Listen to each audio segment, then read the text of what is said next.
Today on the Transplant Helper, I'm going to be pausing to answer two viewer questions, both of which are kind of in response to the series I've been producing lately concerning Social Security and disability. So stay tuned.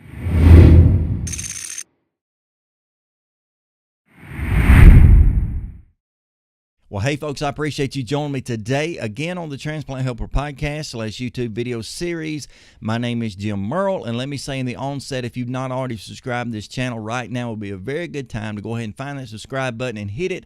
And how about hit the bell notification right next to it? That way you'll be notified every time I produce new content, which hopefully will advocate, educate, and even motivate you as a transplant patient. Now, I've been involved in a kind of a discussion over the course of the last week or so and plan to do a little bit more concerning Social Security and disability. I've gotten a lot of feedback from that particular discussion, from that series of videos, a lot of people asking questions, and most of those questions I've tried to respond back with a text or a return email, something like that. But these two questions I think are so universal, as well as the fact that I thought it would be just easier to do it in video form, I've decided to pause and answer them today. Now, I'll go ahead and tell you what both questions are, and then we'll get into the answers of them in just a moment. Let me say I've already kind of narrowed the questions down. I'm going to leave them anonymous at this point, and I've already narrowed them down, kind of took out all the extras that they put in, which gave me detail in their life and helped me to answer, by the way. But thank you so much for submitting the questions.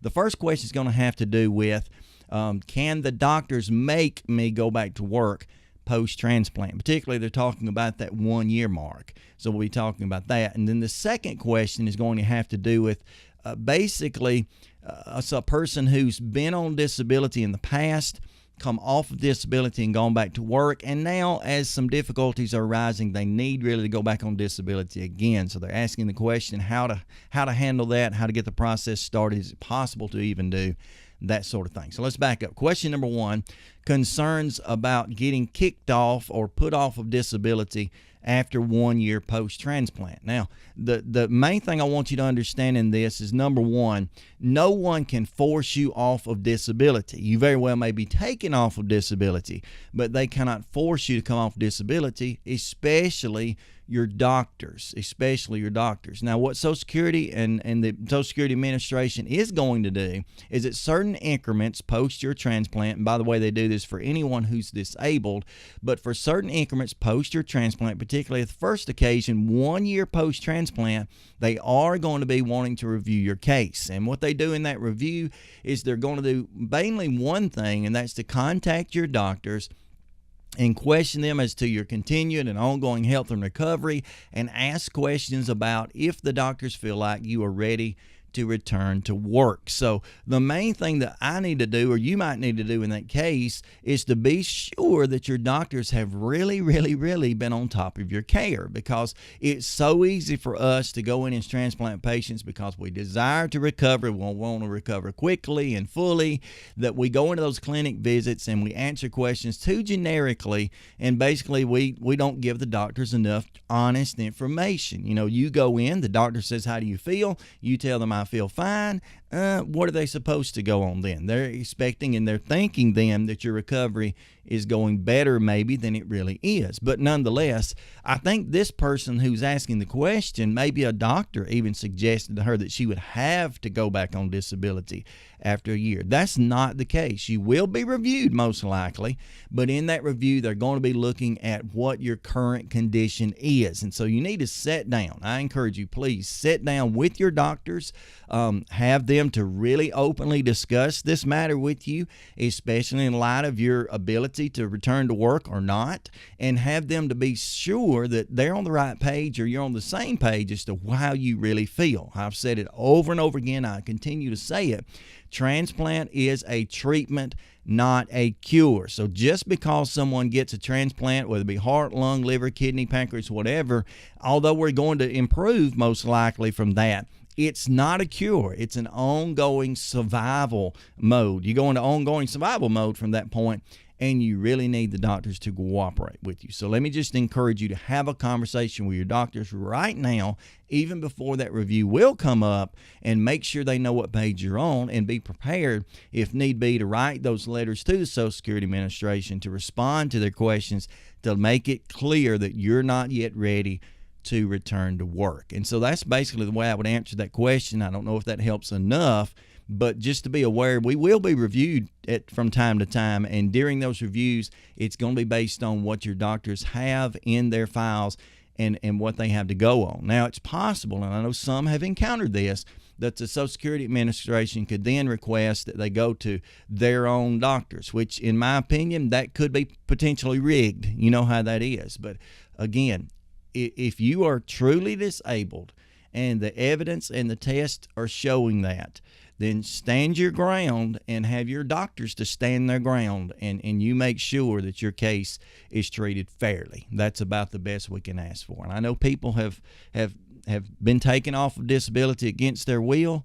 I can't explain all of that, but I do know that if you'll kind of head it off of the past, that'll be some kind of help. So maybe that's helped you. If it hasn't, keep messaging me. I'll keep answering your questions and doing the best that I can. So question number 2 was similar, concerning disability again, and related to my series that I'm involved in. But the second question was basically, a person who had been on disability for, I think in her case, maybe a 4-year period, but whatever, had come off of disability, returned to work, only to find out that her health was not exactly what she thought. And I want to say I run into that all the time. That's why I'm such an advocate for someone who's disabled to really, really be cautious before returning to work. Because again, transplant being a treatment, not a cure, it's too easy for you to go back to work all fired up, ready to go, and you want to be there. I'm sympathetic. You need to be there at times financially. We have to return to work, maybe against our best judgment sometimes.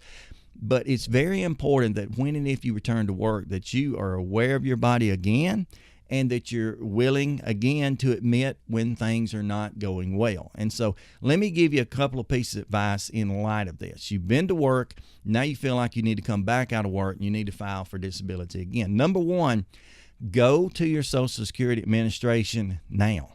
Make an appointment, go sit down at the Social Security office and start explaining to them what you're dealing with, explaining to them that your body's not holding up like you thought it was, that you're not as healthy as you maybe thought you were, and as we would say, that maybe you kind of jumped the gun. I don't know if that's true about you or not, but in some of us it is, that maybe you kind of just got into this too quickly.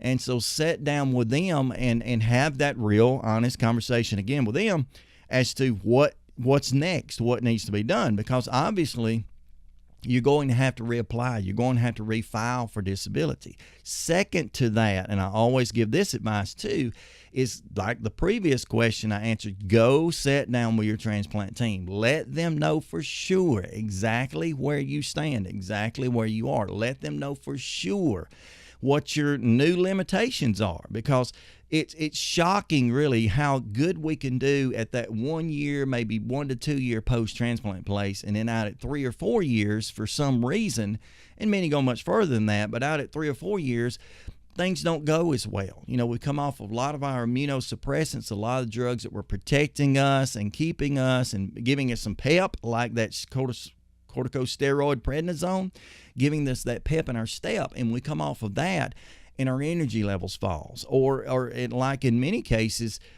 especially in heart cases, it doesn't take much longer than that on these transplant meds that you start losing your kidneys a little bit, and that can cause extreme fatigue, and maybe you're a candidate for needing some kidney treatment now, going to a kidney doctor, or maybe even sadly a kidney transplant may be in your distant, hopefully far distant future. But just be sure your doctors know where you stand again, so that they can write the letters, they can make sure their records are up to date, and they can submit that to Social Security and Disability to reapply or restate your case if they believe and you believe that you need to be back on disability. Now, whether it's partial disability and you still try to work full part-time, or full disability 100% and you just get out of the workforce altogether, that's kind of where you need to start at the Social Security office asking questions. Don't apply then, go to your doctor first, make sure all the records and the letters are prepared.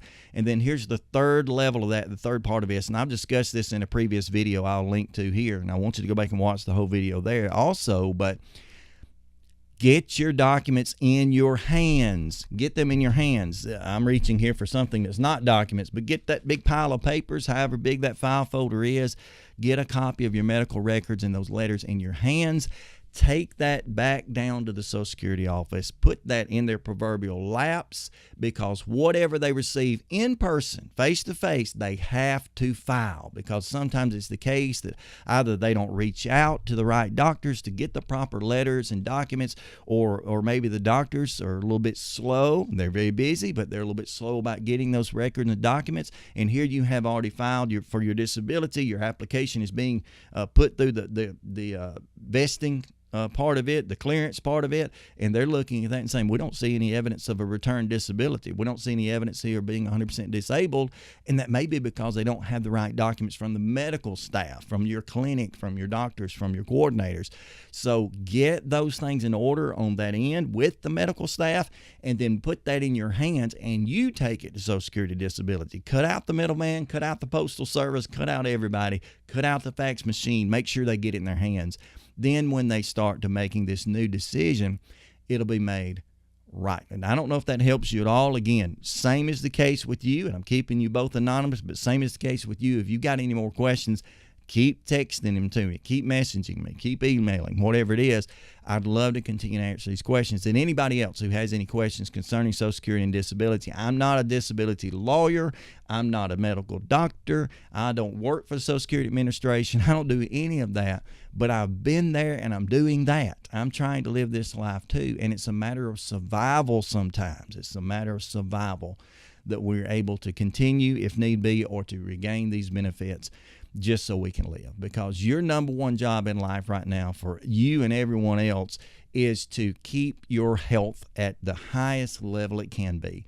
And that is hard to do when you're stressed out and just overwhelmed with these types of things in your life. I hope this has helped you in some way. If it has, how about go ahead and like, subscribe, and share this video.